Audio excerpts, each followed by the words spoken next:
dándole gracias a Dios por el privilegio que me da de estar nuevamente con ustedes compartiendo la palabra. Dios ha sido bueno y presentarme delante de Él como obrero que no tiene de qué avergonzarse, porque usa bien su palabra de verdad. Nosotros hemos visto este mes, estamos viendo como énfasis una pregunta muy especial: ¿qué es el corazón y cómo cuidarlo?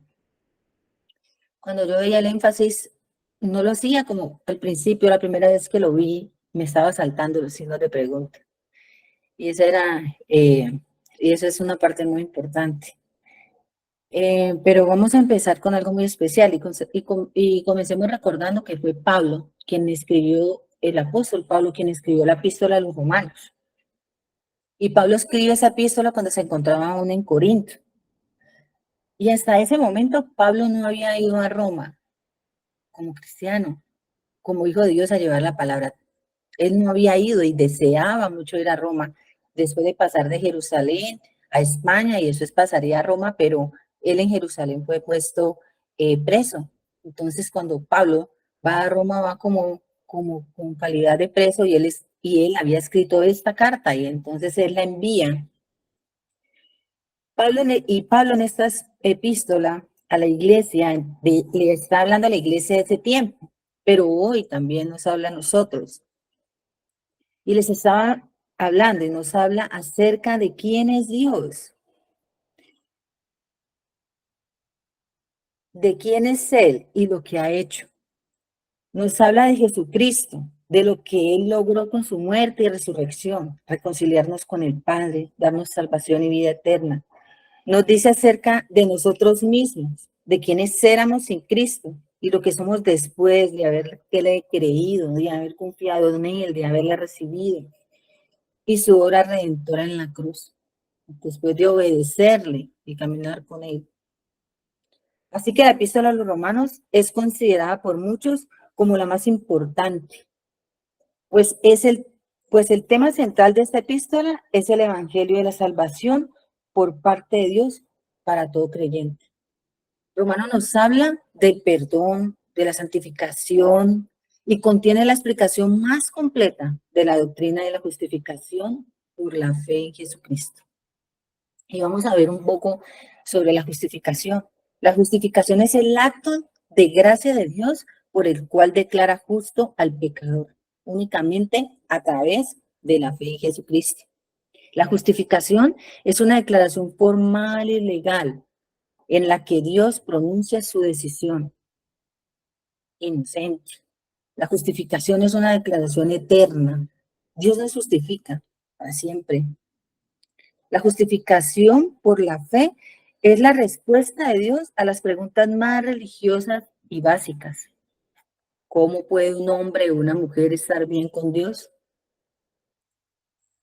Pues la palabra de Dios dice en Romanos 3:23, por cuanto todos pecaron y están destituidos de la gloria de Dios. La doctrina de la justificación por la fe afirma que podemos estar bien con Dios únicamente por la obra de Jesucristo recibida por fe. Cuando estábamos en Cristo, muchas personas y nosotros como cristianos tomamos a veces esa idea y nos cuesta a veces llevar la palabra. ¿Cómo puede, y nosotros mismos entender cómo podemos llegar a Dios y cómo podemos acercarnos a Él si no merecemos, si somos pecadores? Pero es entender que nosotros no necesitamos estar libres de pecado, estar limpios por nuestro propio esfuerzo, porque ni siquiera vamos a poder hacerlo, para poder llegar a los pies del Señor, que tal como estamos, así mismo nos acercamos a Él. La palabra de Dios dice en Hebreos 11:6, la palabra de la doctrina de la justificación por la fe afirma que podemos estar bien con Dios únicamente por la obra de Jesucristo en la cruz. Y Pablo lo dice en estas palabras, en Romanos, no lo busque que yo lo tengo aquí, en Romanos 3:22-24, por, por todos los que para todos los que creen en Él, siendo justificados gratuitamente por su gracia, por la gracia de Dios. Y nosotros llegamos a los pies del Señor tomando una decisión, creyendo, aceptando. Esa decisión que nosotros tomamos, y la palabra de Dios lo dice en Hebreos 11:6, pero sin fe es imposible agradar a Dios, porque es necesario que el que se acerque a Dios debe creer que Él existe y que Él recompensa a los que le buscan con sinceridad. Aquel que desea arrepentirse, aquel que desea tener un cambio real, una transformación en su vida y cree que Dios es el único que puede cambiarlo, ese recibe ese regalo de la justificación. La justificación es la obra de Dios y como lo dice la palabra de Dios en Romanos 8:34, entonces, ¿quién nos condenará? Nadie, porque Cristo Jesús murió por nosotros y resucitó por nosotros. Ahora vamos a leer, abramos nuestras Biblias, por favor, en Romanos 2. El versículo de hoy está del 2 al 10 y vamos a leer, por favor, del 1, desde el versículo 1.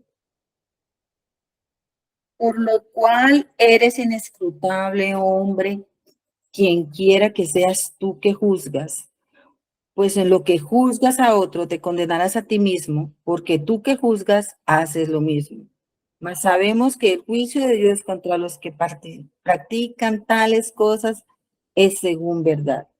Y piensas esto, oh hombre, tú que juzgas a los que tal hacen y haces lo mismo, que tú escaparás del juicio de Dios, o menosprecias las riquezas de su benignidad, paciencia, longanimidad, ignorando que su benignidad te guía al arrepentimiento, pero por tu dureza y por tu corazón no arrepentido tesoras para ti mismo, ira para el día de la ira y de la revelación del justo juicio de Dios, el cual pagará a cada uno conforme a sus obras.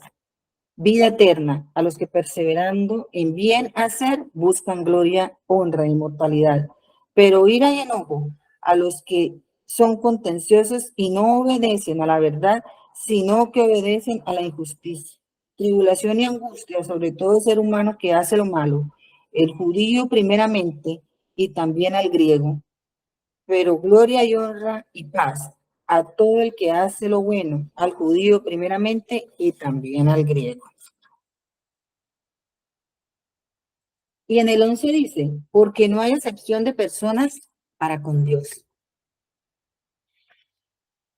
Pablo en este capítulo está diciendo algo tremendo.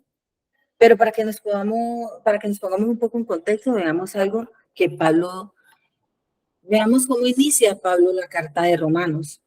Y Pablo en Romanos 1:1 dice así, la palabra yo, Pablo, esclavo de Cristo Jesús y elegido por Dios para ser apóstol y enviado a predicar su buena noticia, escribo esta carta. Y en el versículo 5 dice, por medio de Cristo Dios nos ha dado a nosotros como apóstoles el privilegio y la autoridad de anunciar por todas partes a los gentiles lo que Dios ha hecho por ellos, a fin de que crean en Él y le obedezcan, lo cual dará gloria a su nombre. Pablo, en su saludo, se está hablando de la importancia de la predicación del Evangelio. Y en esa predicación del Evangelio, como Dios lo pide, está diciendo la importancia de obedecer la palabra de Dios. Porque obedeciendo la palabra de Dios, haciendo lo que el Señor dice en su palabra, es la única manera de dar gloria a su nombre. Y Pablo sabía muy bien que la única manera en que una persona cambie de vida es por medio de la predicación del Evangelio. Pues la palabra de Dios es la única capaz de derribar todo argumento, todo idea pecaminosa, netamente humana. A través de la predicación de la palabra de Dios viene la conversión de las personas, el cambio de conducta y un nuevo nacimiento. Así como nos sucedió a cada uno de nosotros. Así que Pablo en esta epístola mire, Pablo empieza con esa salutación, pero después, cuando termina, cuando sigue su carta, él le escribe a grupos de personas específicos, porque él sabe que todos necesitamos ser justificados, todos necesitamos arrepentirnos cuando estábamos lejos de Dios para llegar a Dios. Y como hijos de Dios, arrepentirnos para seguir con Él, porque nosotros como seres humanos, habitantes en este cuerpo, pecamos todos los días.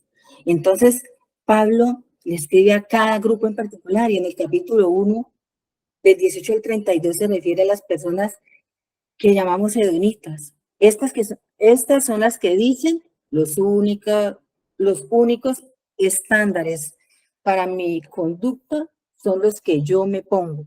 Por lo tanto, voy a vivir para mí mismo y para cuanto placer se me antoje. Pablo dice que estas personas necesitan del Evangelio, porque la manera en que viven sus vidas los aleja cada vez más de Dios y los está conduciendo a la condenación, pues no pueden justificarse según su punto de vista. Pueden justificarse según su punto de vista, pero esta justificación no tiene ningún valor, pues todavía hay una ley moral y hay un Dios moral. Esa ley es moral establecida por ese Dios moral y todavía sigue vigente. Y es Dios quien nos ha de juzgar. Y en el capítulo 2 al 16, que nos corresponde para el día de hoy, se refiere especialmente a los moralistas, aquellos que llevan vidas éticamente superiores. Son personas morales, se podrían decir. Todo lo que se ha dicho sobre los hedonitas es bien cierto. Sin duda, están en una senda que los aleja de Dios y serán justamente juzgados por eso. Pero yo no soy así. Yo no vivo para mí mismo, ni fijo mis propios estándares éticos. Por el contrario, yo persigo los más altos estándares morales. Por lo tanto, la solución propuesta y el llamado al arrepentimiento no es para mí. Porque si nos damos cuenta, Pablo le está escribiendo a la iglesia y le está diciendo a la iglesia quiénes, quiénes éramos antes de vivir con Cristo. Y quizás algunas cosas de las que Pablo nombra en Romanos 1 no las hacíamos, pero muchas sí. Entonces, después está diciendo que cuando llegamos a los pies de Cristo nos convertimos en esas personas que vemos al mundo como, como con ese por encima del hombro muchas veces y así no lo queramos inconscientemente. Nosotros ya estamos en otro nivel. Yo ya soy hija de Dios, pero resulta que Pablo dice, les tengo una noticia, que sí nos corresponde arrepentirnos día a día, que sí nos corresponde mirar nuestras fallas, sí nos corresponde mirar que le fallamos a Dios. Porque los estándares morales de los moralistas, si bien son muy elevados, nunca pueden estar cerca de los estándares de Dios. Dios requiere una perfección que ni siquiera nos la podemos imaginar. Y es comprensible que no estemos ni cerca de lograrlo. Y en un segundo lugar, los moralistas ni siquiera pueden lograr sus propios estándares morales. Pablo dice y está diciendo en Romanos, en el versículo 2 y en el versículo 1, en el versículo 1 y el versículo 2 dice, tal vez, así dice la palabra de Dios, tal vez crees que puedes condenar a tales individuos. Y acuérdese que estábamos hablando de los edomitas. Tal vez crees que puedes condenar a tales individuos, pero tu maldad es igual que la de ellos y no tienes ninguna excusa. Cuando dices que son perversos y merecen ser castigados, te condenas a ti mismo porque tú que juzgas a otros también practicas las mismas cosas. Sabemos que Dios en justicia castigará a todos los que hacen tales cosas. ¿Cómo crees que podrás evitar el juicio de Dios cuando tú haces lo mismo?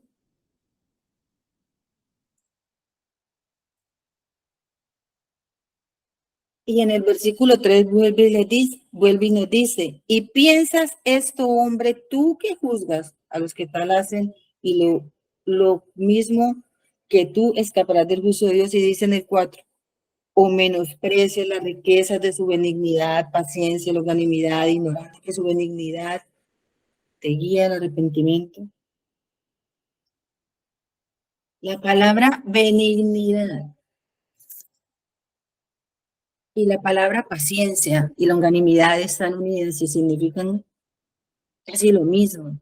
Pero cuando las unimos, podemos decir que Dios nos está diciendo a nosotros que también ha tenido, que si se nos olvida ese buen trato que ha tenido con nosotros, esa paciencia por largo tiempo, ese sentir lo mismo por nosotros por tanto tiempo, teniendo clemencia y soportándonos todos los días, sabiendo nosotros eso, debemos llegar todos los días al arrepentimiento por todo aquello que hacemos que a Dios no le agrada.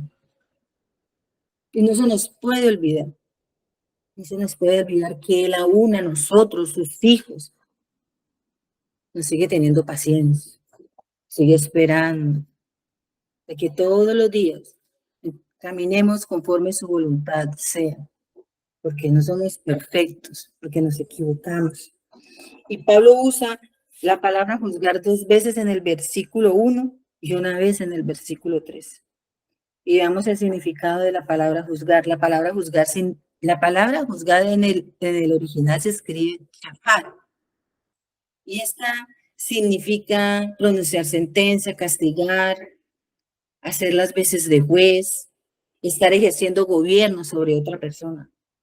Mire, nosotros debemos establecer muy claro que el Señor dice no podemos juzgar, pero no nos está diciendo que no podemos exhortar a la otra persona porque se nos convirtió en música a los oídos, que no le podemos decir nada a nadie con respecto a sus malos actos porque lo estamos juzgando.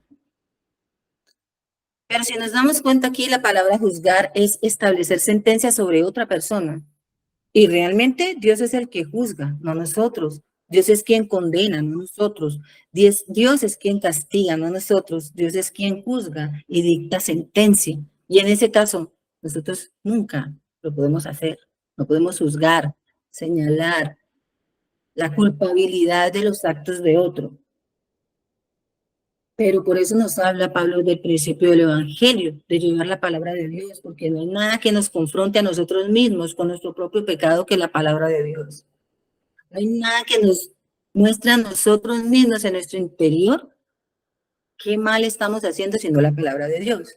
Así pues, que el destino eterno de quien parte de este mundo es soberanía de Dios. Nosotros no podemos afirmar quién se va o no se va al cielo. Y en esa referencia es que Pablo lo está diciendo, porque nosotros muchas veces tenemos la facilidad, o yo digo, muchas veces yo también tengo la facilidad de decir, ay, no, si esto sigue así, ya, se muere mañana y va para el infierno.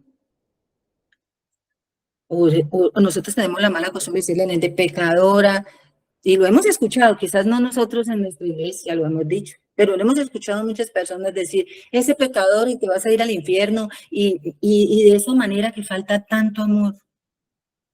Decimos acusando y diciéndole a las personas para dónde se van a ir. Y resulta que eso es soberanía de Dios. Nosotros no sabemos porque no nos podemos olvidar ni siquiera del hombre en la cruz, del ladrón de la cruz, que en último momento reconoció a Jesús y el Señor le hizo la promesa ese día que iba a estar en el cielo, que iba a estar con él en su reino. No podemos estar señalando y haciendo las veces de acusador sobre la conducta de otras personas porque nosotros sabemos quién es el acusador, quién es el fiscal. Y ese es Satanás, ese es el papel de él, no de los hijos de Dios.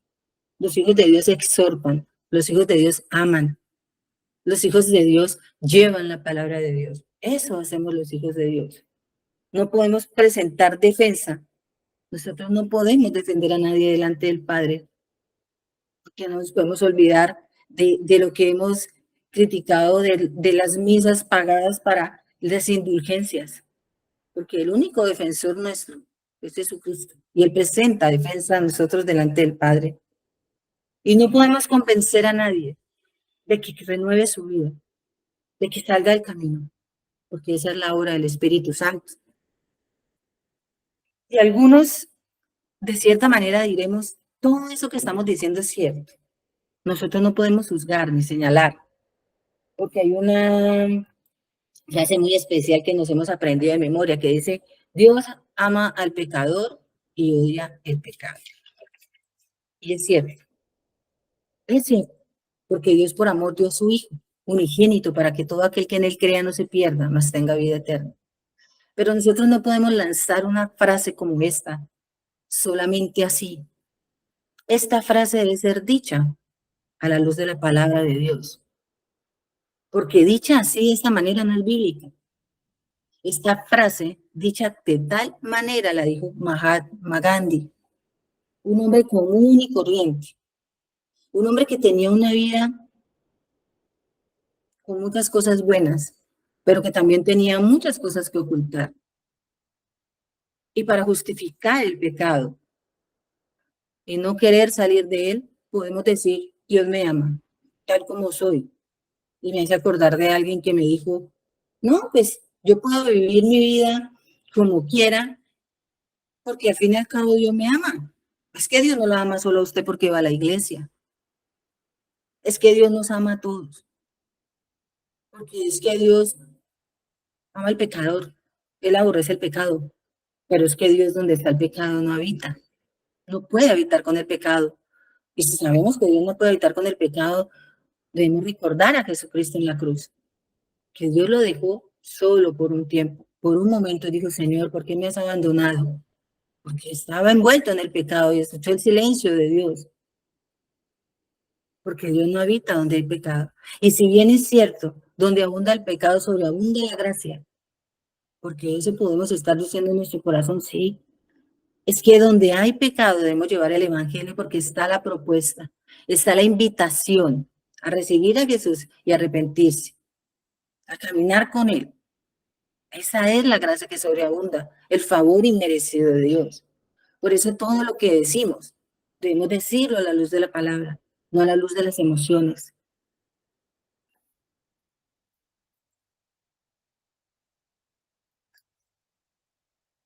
Nosotros no podemos decirle a las personas su final eterno, como, como, como, como sentencia final.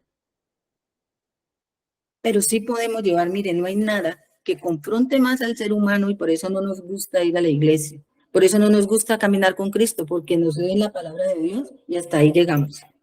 Yo tengo un conocido que iba a la iglesia y un día yo le dije, ay, pero usted iba a la iglesia y me dijo, sí. Y yo le dije, ve, y no volviste. Y conocía de Biblia y me dijo, no, porque cuando yo llegué, nunca se me va a olvidar, me dijo, cuando yo llegué a Romanos 1, como el 10 y pico para abajo, me dijo, me volví, porque mi amigo era homosexual. Y él me dijo, yo entiendo lo que dice la palabra de Dios, pero a mí me gusta. Y como igual Dios me ama, entonces no volvió. ¿Pero por qué? No lo confrontó nadie. Un ser humano común y corriente lo confrontó el Señor con su palabra. Y su decisión fue no volver. Pero en mí no estaba a decirle, te vas a ir al infierno. Mañana, si te mueres, tenés el infierno, pecador. No. María Antonia nos hablaba del amor y de la manera de cómo nosotros mover nuestro corazón al amor. Y si vamos a hablar del corazón, vamos a hablar del corazón un momento, porque ese es el énfasis de qué es el corazón y cómo cuidarlo. El corazón como órgano vital tiene algo que se llama automatismo. No necesita de ningún otro órgano para latir y enviar sangre a todo el cuerpo, pero necesita los impulsos del cerebro para poder sentir. Así que el corazón y el cerebro tienen una relación simbiótica. No pueden vivir el uno sin el otro. el cerebro alcanza, por medio de señales que transmiten funciones como incrementar la frecuencia de los latidos o comunicarle estados de ánimo como ira, depresión, hostilidad, euforia, alegría. Esto ha generado que el corazón se transforme a lo largo de la historia de la humanidad en sede de emociones. La conversación entre el cerebro y el corazón, que son sistemas amigos e inseparables, es muy fluida y un problema que padezca el uno afecta al otro. Por esto es necesario una mente renovada por el Espíritu de Dios, pues todo lo que sentimos está estrecho e inevitablemente ligado a lo que pensamos. Una mente separada de Cristo es igual a un corazón endurecido.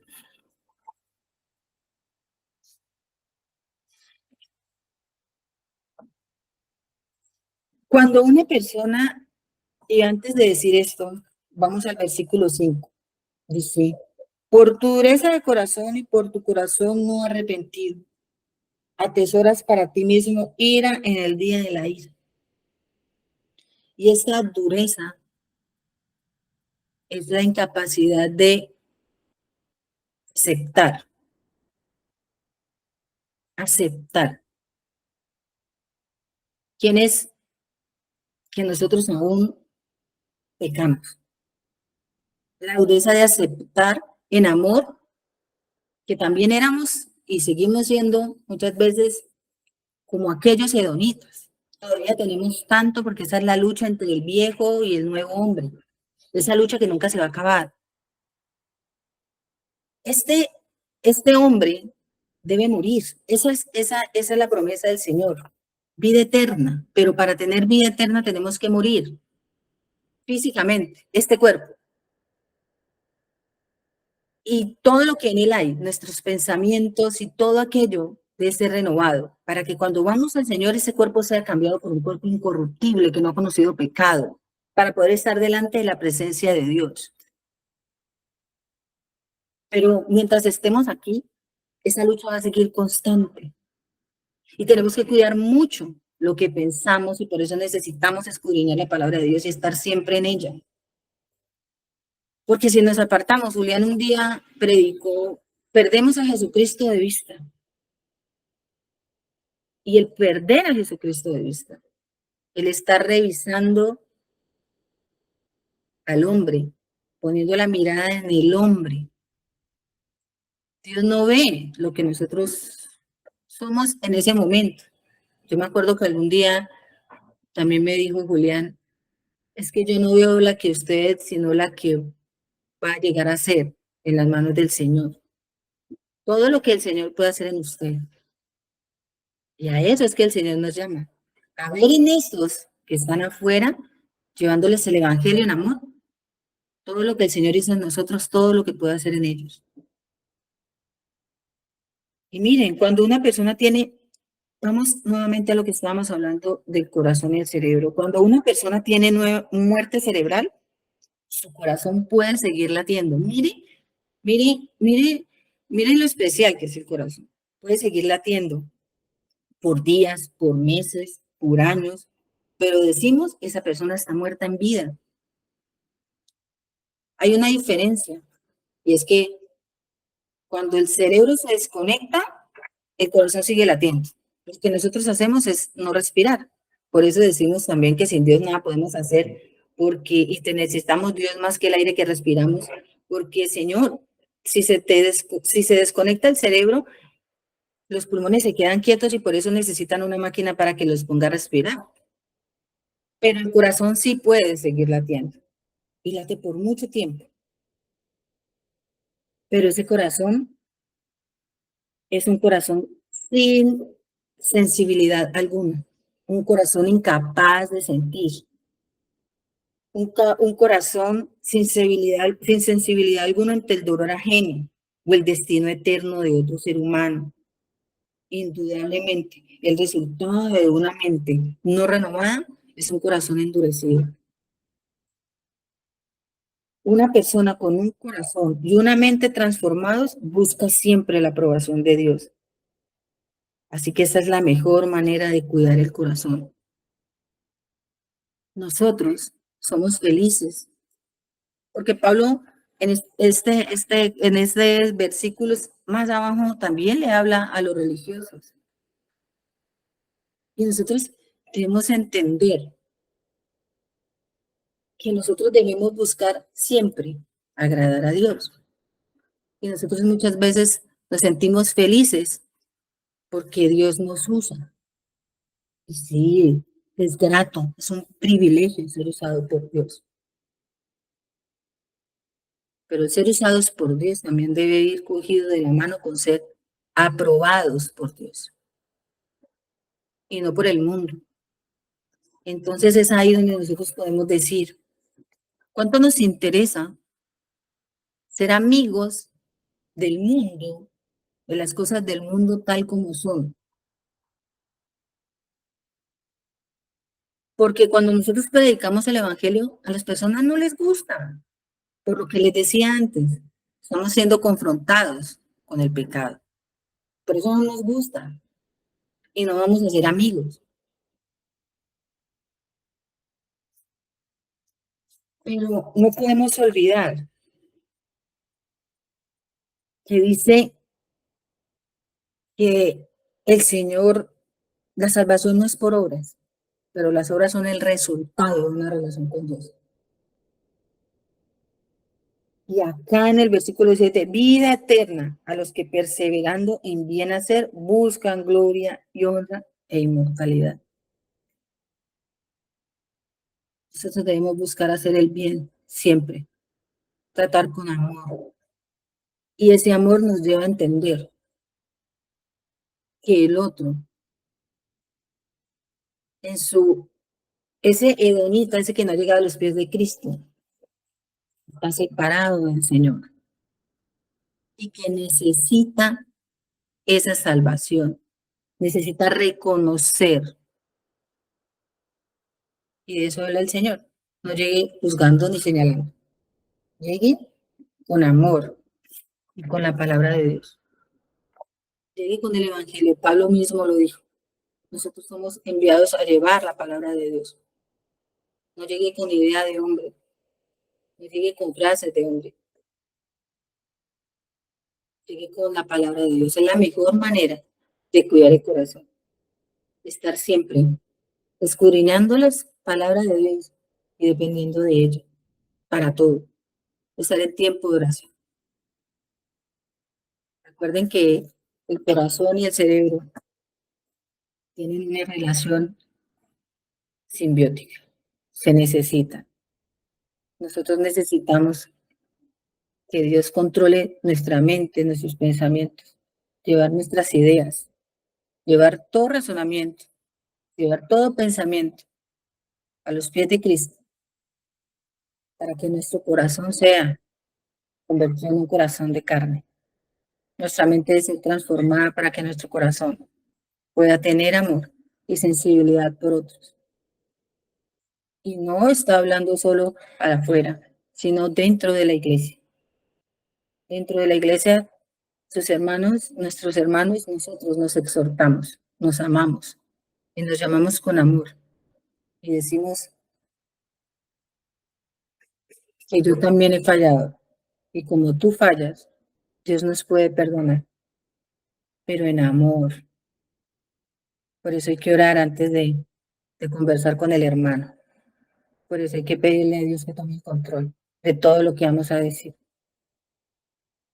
Entonces, esa era lo que tenía para ustedes y para mí el día de hoy, porque es muy especial. Siempre Dios nos habla, ¿no? Y no nos olvidemos que muchas veces nos hace falta lo que alguna vez escuchamos en la iglesia. Nos hace falta más amor para tratarnos a nosotros mismos, a nosotros. Porque no estoy diciendo que nosotros todos los días tenemos que latigarnos, el Señor ya nos perdonó. Y perdón un momento, recuerdo lo que María Antonia nos está invitando un día de orar por el arrepentimiento. Y es que todos los días tenemos sí, que arrepentir. Nosotros no podemos Alguien me dijo, usted no puede latigarse todos los días porque Dios le la perdonó. Sí, yo lo tengo claro.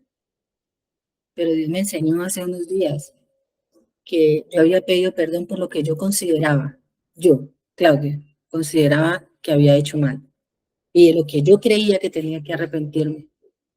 Pero en ese tiempo de oración especial, en esos tiempos Dios me ha ido poniendo en mi corazón y no con culpa y no con sentimiento de derrota, sino con amor, que habían cosas mías que yo todavía no había puesto en sus manos, de las cuales no me he arrepentido porque no me acordaba, no me quería acordar, no eran importantes.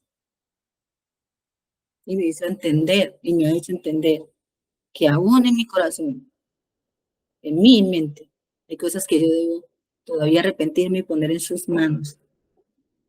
Entonces, que no son solo los de afuera, también soy yo. Entonces, le doy gracias a Dios por eso, gracias a Dios a cada uno de ustedes, y que sea, Señor, este resto de día y todo el resto de nuestra vida con cada uno de nosotros y en nuestra iglesia como hasta hoy.